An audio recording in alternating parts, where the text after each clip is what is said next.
আসসালামু আলাইকুম। আজকে আজকে আমরা জানবো হাউসকিপিং সম্পর্কে। হাউসকিপিং গার্মেন্টসের একটা খুবই গুরুত্বপূর্ণ শিক্ষণীয় বিষয় বা খুবই গুরুত্বপূর্ণ হাউসকিপিংটা জানা। এই হাউসকিপিংটা একদম অপারেটর থেকে শুরু করে টপ ম্যানেজমেন্ট পর্যন্ত সবাই প্রত্যেকের কাজে হাউসকিপিং ঠিক রাখে। যেমন আমরা এই যে লাইনটা সেট আপ করার পরে গতকালকে যখন আমরা এই যে ঝাড়ু দিতে গেছি, পরিষ্কার করতে গেছি দিন শেষে, তখন এই যে ভিতরের ময়লাগুলো বের হয় না। তো গার্মেন্টসেও মনে করেন বুয়া আছে যারা ঘন্টায় ঘন্টায় পরিষ্কার করে, কিন্তু আপনার মেশিনে যখন একজন কন্ট্রোলার আসবে, যখন একজন ইনচার্জ আসবে, কোয়ালিটি ম্যানেজার বা প্রোডাকশন ম্যানেজার স্যারেরা আসবে, তখন আপনার মেশিনের চাইরো সাইডে যদি মনে করেন এভাবে বডি দেয়া থাকে বিভিন্ন স্টাইলের, বা এই যে নিচে নিচে নিচে ময়লা পড়ে থাকে, এই জিনিসটা ভালো দেখায় না। দেখেন, আপনার কাজের জায়গাটা, আপনার এই মেশিনে আপনি অপারেটর, এই কাজের জায়গাটা পরিষ্কার রাখার দায়িত্ব কিন্তু আপনার, তাই না?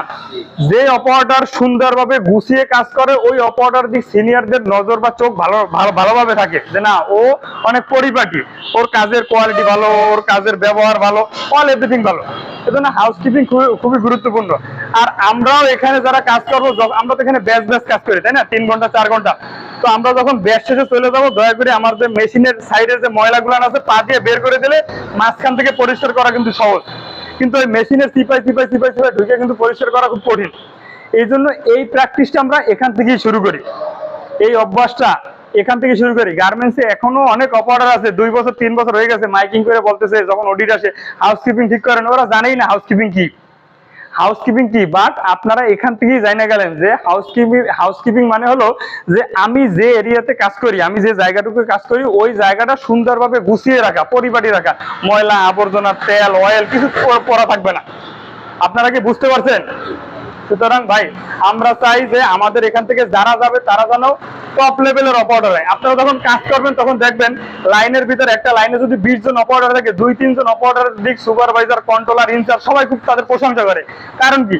তাদের কাজের কোয়ালিটি ভালো, তাদের এই যে হাউসকিপিং ভালো, তাদের ব্যবহার ভালো, তারা প্রোডাকশন ঠিকভাবে দেয়। তো আমরা চাই যে আমাদের এখান থেকে যে স্টুডেন্টরা বেরোবে তারা যেন অ্যাসেট হয়, সম্পদ হয় কোম্পানির জন্য। আপনি ভাই কাজ করতে গেছেন, ওখানে কাজ করতে গেছেন, অবশ্যই আপনার কাজটা দায়িত্ব সহকারে করবেন। এখানে 8 ঘন্টা করেন 10 ঘন্টা করেন, প্রথমে ওটা নিজের কাজ ভাববেন, নিজের কাজ ভাবতে যদি কষ্ট লাগে তাহলে কোম্পানির কাজ ভাববেন, না হলে দেশের জন্য, যে আমি কাজ করলে বাইরে থেকে রেমিটেন্স আসবে, আমার দেশে টাকা আসবে, এই চিন্তা করে হলেও আপনারা আপনাদের দায়িত্বটা বা কাজটা ঠিকভাবে করবেন। ঠিক আছে ভাই, বুঝাতে পারছি? ধন্যবাদ। আসসালামু আলাইকুম।